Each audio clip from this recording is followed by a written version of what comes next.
Genesis today. How long's it been? A long time, that's right. And I'm both excited to be moving on into something new, but at the same time, I'm going to miss some of our old friends from Genesis that we're not going to be spending time with as much anymore. So it's exciting. It's, well, a little sad too. But we have Genesis 50 to deal with today.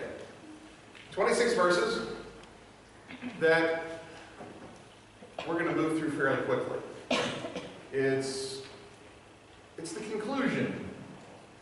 It's wrapping up all the details and problems that are left in Genesis, and this finishes the story. So if you would turn with me to Genesis 50, verses 1 through 26. Joseph threw himself upon his father and wept over him and kissed him. Then Joseph directed the physicians in his service to embalm his father Israel. So the physicians embalmed him, taking a full 40 days, for that was the time required for embalming. And the Egyptians mourned for him 70 days. When the days of mourning had passed, Joseph said to Pharaoh's court, "If I have found favor in your eyes, speak to Pharaoh for me. Tell him, my father made me swear an oath and said, I am about to die. Bury me in the tomb I dug for myself in the land of Canaan. Now let me go up and bury my father, then I will return." Pharaoh said, "Go up and bury your father as he made you swear to do." So Joseph went up to bury his father. All of Pharaoh's officials accompanied him, the dignitaries of his court, and all the dignitaries of Egypt, besides all the members of Joseph's household, and his brothers and those belonging to his father's household. Only their children and flocks and herds were left in Goshen. Chariots and horsemen also went up with him. It was a very large company. When they reached the threshing floor of Atad near the Jordan, they lamented loudly and bitterly. And there Joseph observed a 7-day period of mourning for his father. When the Canaanites who lived there saw the mourning at the threshing floor of Atad, they said, "The Egyptians are holding a solemn ceremony of mourning. That is why the place near the Jordan, is called Abel Mizraim." So Jacob's sons did as he commanded them. They carried him to the land of Canaan and buried him in the cave in the field of Machpelah near Mamre, which Abraham had bought at a price as a burial place from Ephraim the Hittite, along with the field. After burying his father, Joseph returned to Egypt along with his brothers and all the others who had gone with him to bury his father. When Joseph's brothers saw that their father was dead, they said, "What if Joseph holds a grudge against us and pays us back for all the wrong we did to him?" So they sent word to Joseph saying, "Your father left these instructions before he died. This is what you are to say to Joseph. I ask you to forgive your brothers the sins and the wrongs they committed in treating you so badly. Now please forgive the sins of the servants of God of your father." When their message came to him, Joseph wept. His brothers had come and thrown themselves down before him. "We are your slaves," they said. But Joseph said to them, "Don't be afraid. Am I in the place of God? You intended to do me harm, but God intended it for good to accomplish what is now being done, the saving of many lives. So then, don't be afraid. I will provide for you and your children." He reassured them and spoke kindly to them. Joseph stayed in Egypt along with his father's family. He lived 110 years, and he saw the third generation of Ephraim's sons. Also the children of Machir, the son of Manasseh, were placed at birth on Joseph's knees. Then Joseph said to his brothers, "I am about to die, but God will surely come to your aid and take you up out of this land to the land he promised on oath to Abraham, Isaac, and to Jacob." And Joseph made the sons of Israel swear an oath and said, "God will surely come to your aid, and then you must carry my bones up from this place." So Joseph died at the age of 110. After they embalmed him, they placed him in a coffin in Egypt. That's the end. It's interesting Look at all the information we have about Jacob's burial. How many days he was embalmed, how many days of mourning the Egyptians provided, the large company that went up from Egypt to Canaan, the 7 days of mourning at the threshing floor. What do we find out about Joseph's burial? Nothing. He died, they embalmed him, they put him in a coffin.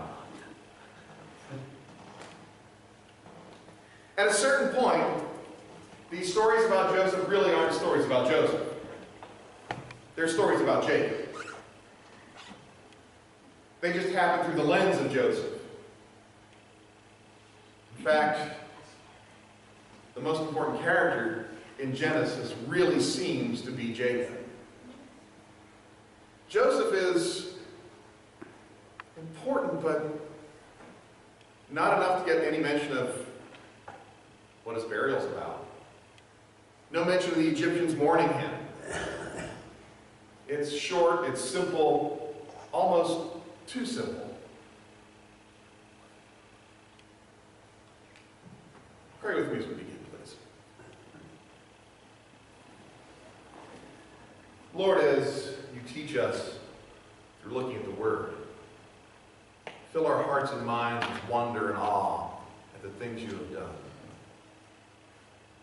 The way in which you have protected your people and continue to keep your people even when it seems they should be gone. Amidst hardship or in plenty, we see your hand at work. Open our eyes to see it not only in the stories of those who have gone on long before us, but help us to see it also in our own lives. This we ask in Jesus' name. Amen. Jacob's death is a significant event. It is the last of the patriarchs. The promised land is promised to Abraham, Isaac, and Jacob, not to Joseph. It's a covenant that God made with these three patriarchs. And Jacob's death is the conclusion of that period of the patriarchs. Joseph is important, but he does not have the status like Jacob did. And it enters a new period for us. Somebody agrees. Thank you.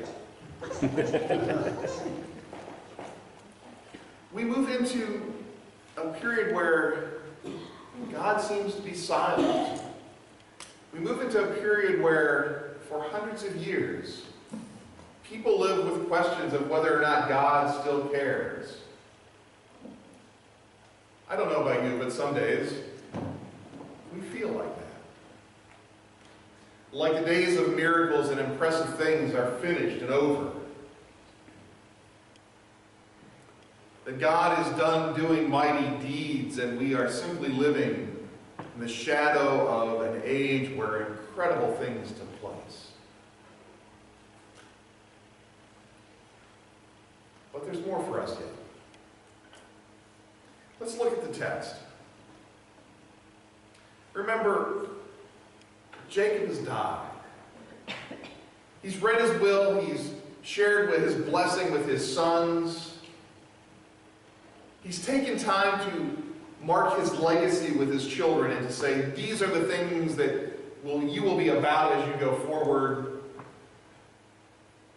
And then he breathed his last. At this point, the text says, Joseph threw himself upon his father and wept over him and kissed him. Then Joseph directed the physicians in his service to embalm his father Israel. So the physicians embalmed him, taking a full 40 days, for that was the time required for embalming. Then the Egyptians mourned for him 70 days. When the days of mourning had passed, Joseph said to Pharaoh's court, if I have found favor in your eyes, speak to Pharaoh for me. Tell him, my father made me swear an oath and said, I am about to die. Bury me in the tomb I dug for myself in the land of Canaan. Now let me go up and bury my father, then I will return. Pharaoh said, go up and bury your father as he made you swear to do. So in an act of mourning, Joseph throws himself on his father's body. He is weeping over his father. He is kissing him. He's mourning. We understand loss. We understand death. This is something we've all experienced. At a certain point, it's something we can all anticipate as well. My father had a friend who is a funeral director, and he said when people would come in to make their plans, they would say, if I die, this is what I want. The reality is there is no if involved. We all will die. It's when we die. It's a matter of time. And unless you find some way to escape that, it's something we all share. Jacob dies, Joseph mourns. And then the family does what every family does when people die. They make preparations. In this case, Joseph said to his physicians in his service, part of his court, embalm my father. Now, what I understand from ancient Egypt, and my understanding is very, very limited, the embalming process was a religious service. It was conducted by priests in Israel. Now, remember, priests, physicians, sometimes that line gets blurred because in the ancient world, medicine and religion were often seen as being involving the same issues. So Jacob is embalmed in the fashion of people in ancient Egypt. Now, I did some very light research into this, what's involved. And it involves removing the brain and the internal organs. The brain is pulled out through the nostrils. Sound like fun? The internal organs are removed, the body's opened up, then it's packed with various spices and drying agents, and the body is sewn up, and then the body is packed in a salt compound which will help to get all the moisture out of the body, and then it's wrapped up in linen. Now, from what I read, the typical time for an embalming process was 70 days. We're being told 40 here. I'm not going to quibble too much about it. Embalming is embalming. I don't know if there was a shorter process, if there was a longer process. I don't know if it was more for kings than it was for an average person. Those kind of details are beyond the research that I can get at. What I can say is, embalming is it took time. It was a detailed process that was established, and whatever it was. In addition to the time to embalm the body, there was a general mourning that took place among the people of Egypt that is said to have lasted for 70 days. Now again, in the reading that I did, a pharaoh would have been mourned 71 days. Jacob is mourned 70 days. It means that somebody held him in very, very high esteem. These little details to me are terribly interesting because they give us a window, an understanding that the author of Genesis knew something about life in Egypt and understood some of the details involved. How much is always another story. Tradition is that Moses wrote the book of Genesis. And if what we know of Moses is accurate, he would have spent significant time in Egypt and would have understood and would have been trained in how these things happen. So it makes sense that there is detail here that is accurate and appropriate. It makes sense. Now, Joseph does something very interesting. He asked the people in the court of Pharaoh to speak to Pharaoh on his behalf. If I found any favor in your eyes, speak to Pharaoh and tell him I made an oath to my father that I would bury my father in the tomb that he had dug himself in Canaan. Doesn't it seem strange that he's asking people to do this for him? But I'd ask you to think for a minute. You know, in the office, well actually it's in the blue room right now, there's a filing cabinet. And every member of the church has a file folder in there that you can put anything you want in there that you think would be helpful to have here. And one of those things I'd like to ask you to put there is your funeral arrangements, what you want done. And if you have a list of people that you want contacted that you think that your family may forget to contact or something like that, put it in there, and we'll do our very best to make those contacts. Now, is that all that different than asking Pharaoh's court to contact Pharaoh and bring a question? In the stuff that's going on in times of mourning, people tend to be excluded from their responsibilities. So it would have been really strange for Joseph to go up in an official capacity and make an audience with Pharaoh to ask permission to do this. It makes a lot of sense that he's using someone as a go-between because it's a time of mourning. Again, we do some of the same kind of stuff, often because of time constraints, or to let the family mourn, and so we take care of other things for people so they don't have to worry about some of these details that we can handle. So, while at first it may sound strange, it really does make a lot of sense. As we continue through the text, we see a funeral procession. Now, we've seen these. If you're on Cheltenham Avenue at all through the day, it's not uncommon to see a long string of cars coming down, making their way to the cemetery up here. Sometimes it is very long. The larger the family, the more important the person, the longer the procession that's involved. So we see something similar to that here. So Joseph went up to bury his father. All of Pharaoh's officials accompanied him, the dignitaries of his court, the dignitaries of Egypt, besides all the members of Joseph's household and his brothers and those belonging to his father's household. Only their children and their flocks and herds were left in Goshen. Chariots and horsemen also went up with him. It was a very large company. It makes sense. This is a person who just had 70 days of mourning in Egypt, and now those who were involved in the process are accompanying him to the graveside.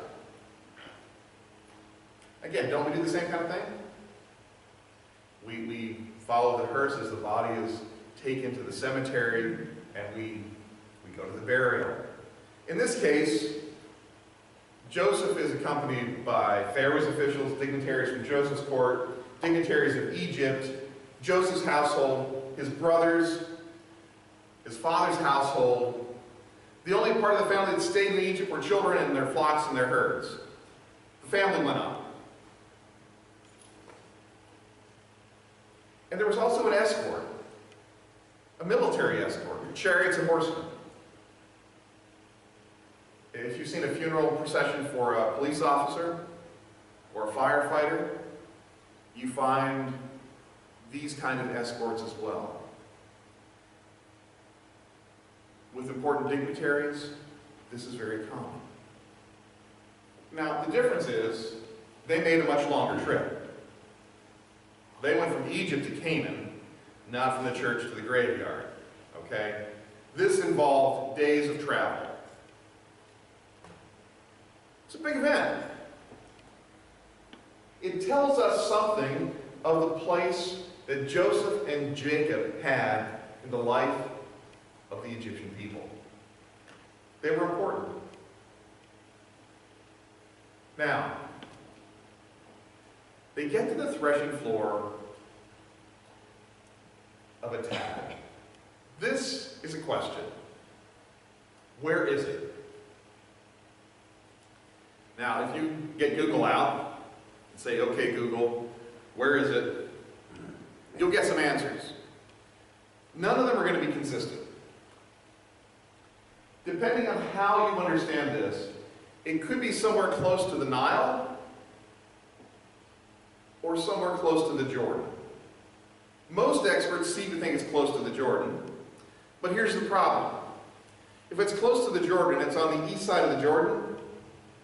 That means they took a really long route up around the Dead Sea and came to the Jordan from the east side. So you turn a 3 or 4 day trip into a 2-week trip. If it's close to the Nile, it means just as soon as they got out of Egypt proper, they came to a threshing floor and they stopped there and had funeral services. Now, if you listen to what it says, it gives us a little bit of detail, but nothing that really helps us to put it into place. When they reached the threshing floor of Atad, near the Jordan, they lamented loudly and bitterly. And there Joseph observed a 7-day period of mourning for his father. When the Canaanites who lived there saw the mourning at the threshing floor of Atad, they said, the Egyptians are holding a solemn ceremony of mourning. That is why the place near the Jordan is called Abel Mizraim. The meadow of the Egyptians.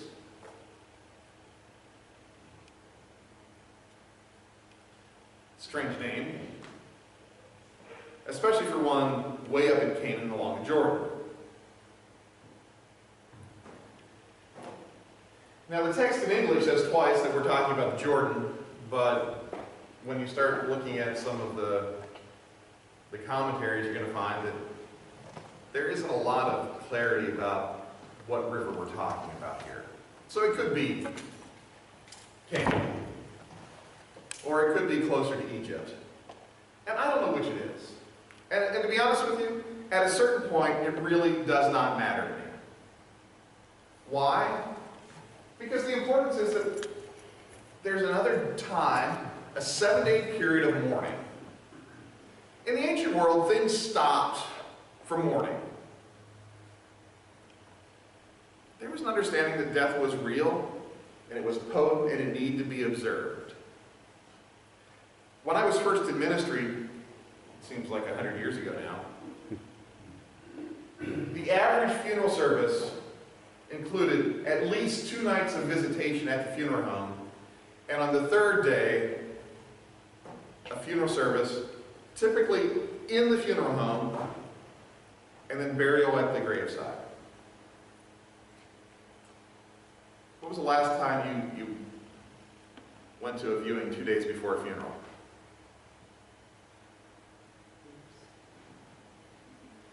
What we've done is we've compressed it.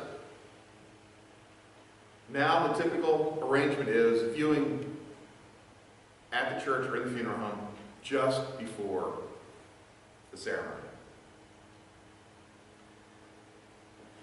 And there's a lot of good reasons why we do this. One is, if you have 2 consecutive evenings of viewings from 3 to, well, I've seen 1 to 3 and then 3 to 6. You do that 2 days before the funeral, you're exhausted. Emotionally, physically, it's tiring. So the funeral directors have said, we're going to compress it down to 2 days, just the day before the funeral and then the day of the funeral. And it's going to be easier for families. But then it's been pushed even closer. And often it is said because it's easier for the family this way. And it may be. But I wonder about the long-term effects of trying to push all of our mourning into one very short period of time. Maybe 3 or 4 days of mourning was better. Maybe it allowed for us to really come to terms with what's taking place, to be supported and comforted.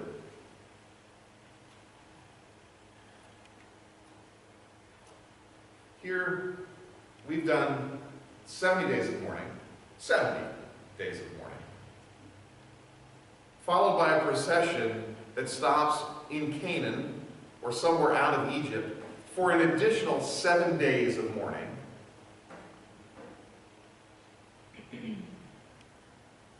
At a very real point, this family came to terms with Jacob's death. When we try to rush through emotional stuff, we tend to back it up and to create new problems that come out later. When you bury emotions, nothing good comes of it. They had time to explore their emotions. They had time to weep and to moan and to wail. They had time to mourn. In fact, as practices around mourning in Canaan would develop, There was a job that some women would have. They were known as the wailing women. Their job was to come and sit with you and cry with you. And they would do that for 6 days. 6 days of having people cry with you around the clock. I don't want to tell them to go home before that, to be honest. But what we end up having is a chance to get those emotions out, to name them, to deal with them, to live with them. Well, whatever the case, there's some interesting stuff in Jewish folklore about what's taking place here at the threshing floor. It is said in some rabbinic accounts that the rest of Abraham's family, so the sons of, the descendants of Lot, the descendants of Ishmael, gathered and took part in the ceremony. Some say that what they were afraid of was that the Egyptians were coming to invade, and they were there to stop it. When they realized it was actually Jacob's funeral, they joined in the funeral rites themselves. One of the other translations, well, actually, the threshing floor of Atad is also known as the threshing floor of the briars. And some of the briars are referred to as the crowns that the princes would wear. And it is said that there were some 75 or 80 princes who removed their crowns and laid them on the body as part of the procession, some of those being descendants of Abraham. Now, is that true or not? Can't tell you, don't know. Just an interesting little bit of folklore that may relate to the text. But what it does say is that the passing of a family member is important and should be observed. As the text unfolds, we step away from the burial site. We talked about this some last week. I don't feel any need to really go into it again. The cave at Machpelah, the place where Abraham bought a burial site known as the Cave of the Four Patriarchs. Jacob is buried here. And then everybody goes home.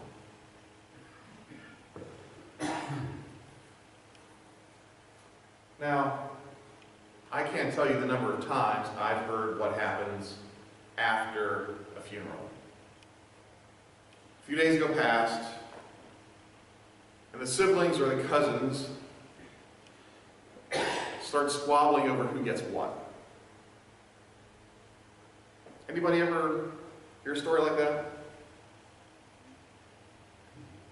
When my grandmother passed away, all of her sisters came into the house and took something so they could remember her.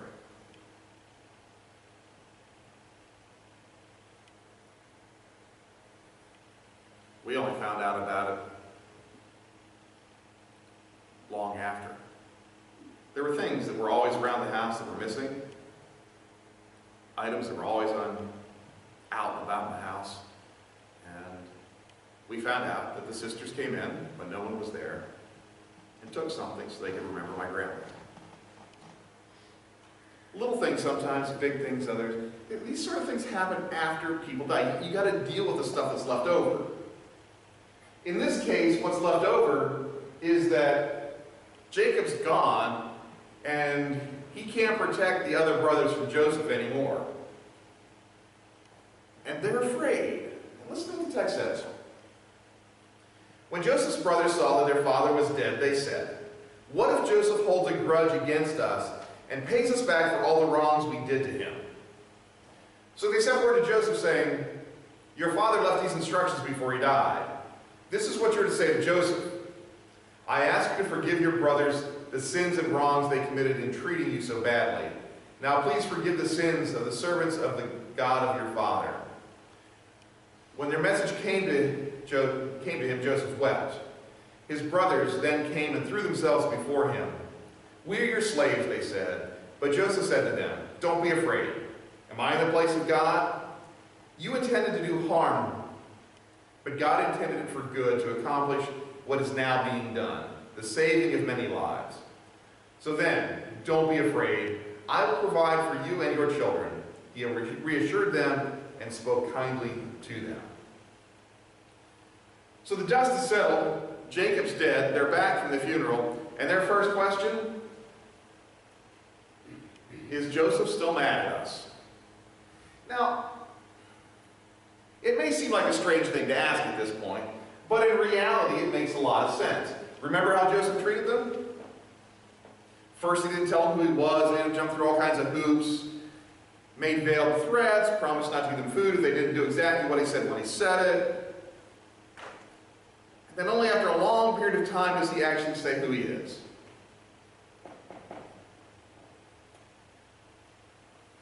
Their apprehension at this point may just make a lot of sense. Now, he's not going to do anything while their father is alive because he still runs the family.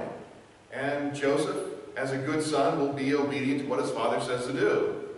And he's not going to do anything to harm his father at this point in his life. But his father's dead now.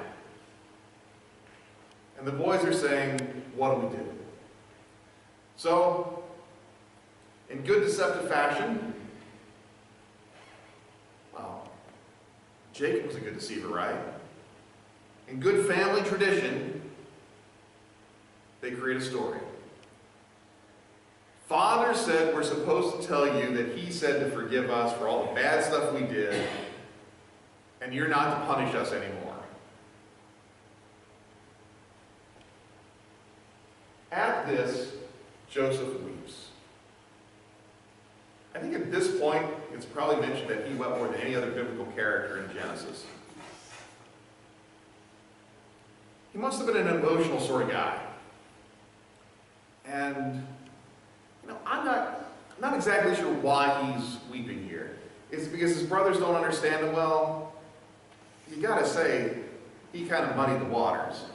He made it hard for them to understand how he felt about them. That makes a lot of sense. Is he disappointed they don't realize that he's trying to be generous to them? Well, when you look at the way he treated them when they first came to town, it makes sense that they're going to be a little concerned. Is he still grieving? Could be. Is it a combination of this and everything else that's going on? Could be. But what he said to them was this: am I in the place of God? Strange thing to say, isn't it? He didn't say, don't worry, I love you, you're my brothers, I'll be glad to take care of you. His first comment to them is, am I in the place of God? Well, one of the things we know about God is that God is the judge. It's not my place to judge, not your place to judge. It's God's place. And what Jacob is saying, or Joseph is saying at a certain point here is, I am not the one to judge you. That's God's job. I'm not the one to seek vengeance. That's God's job. What I will do is this. I will make sure that you and your family are cared for. I will provide what you need. That's my job.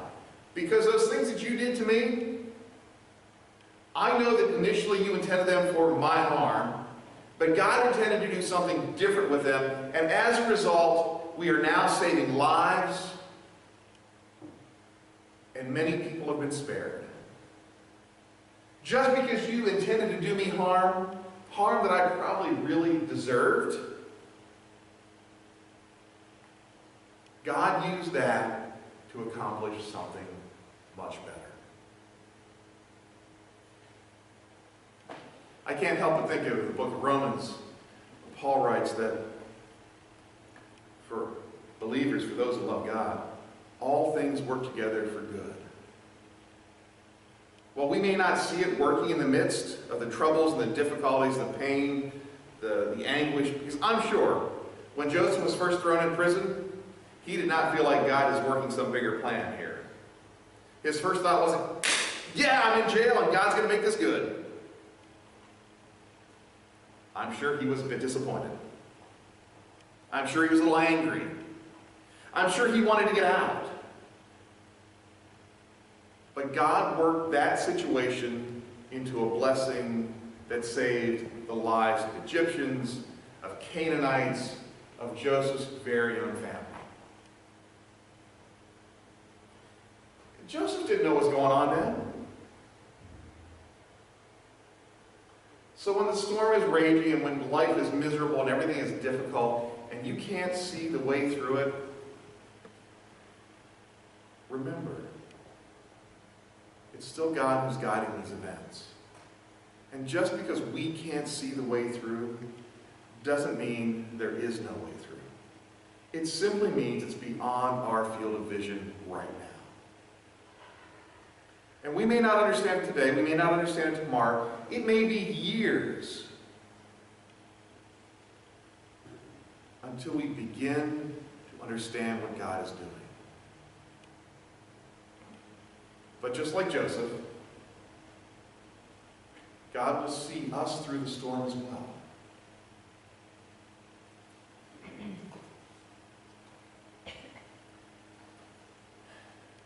The text ends with this. Joseph stayed in Egypt along with his father's family. He lived 110 years and saw the third generation of Ephraim's children, and also the children of Machir, the son of Manasseh, were placed at birth on Joseph's knees. Then Joseph said to his brothers, "I am about to die, but God will surely come to your aid and take you up out of this land to the land promised on oath to Abraham, Isaac, and Jacob." Then Joseph made the sons of Israel swear an oath and said, "God will surely come to your aid, and then you must carry my bones up from this place." So Joseph died at the age of 110, and after they embalmed him, he was placed in a coffin in Egypt. I still find it surprising that there's no mention of his funeral. I mean, it sounds like he died, they embalmed him, put him in a coffin, and that was it. I'm sure there was some sort of funeral, but the text doesn't record it. In fact, the most important thing that this closing carries with it is that he made his brothers and their descendants swear an oath that they would take his bones with him to be buried in Canaan when they leave. Now notice, he doesn't say when you go, he says when God takes you up to the land that was promised on oath to Abraham, Isaac, and Jacob. He's not expecting them to just say, Tuesday morning at breakfast, a few of the guys say, we're going to go back to Canaan now. They're there until God is taking them home. And I don't know about you, but sometimes waiting on God gets to be a difficult sort of thing. Because most of us, we want something that we want, and we don't just want it tomorrow, we want it yesterday so that it's already here when we want it. You know what I mean? And when we're waiting on God, God doesn't always work on our timetable. I mean, we get annoyed when Amazon says it's going to be there by 5 o'clock on Tuesday, and it's there at 6:30. Or they can't get it there until the next day. Or have you ever decided not to purchase something because it's going to take them 2 weeks to get it to your house? We do this kind of stuff all the time. We want things now. But God sometimes just makes us wait.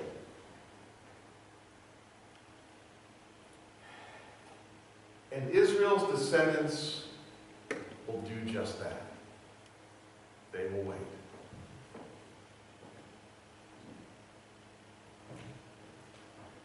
Waiting is never easy. Pray with me, please. Lord, teach us patience. Teach us to wait for your movement. Rather than trying to force and make things worse, help us to wait for your Spirit to lead us. Help us to know the right things to do and when to do them. Let your Spirit guide us and direct us, that in the midst of difficulty and storm and all the troubles of life, that we would know and experience your peace and your grace.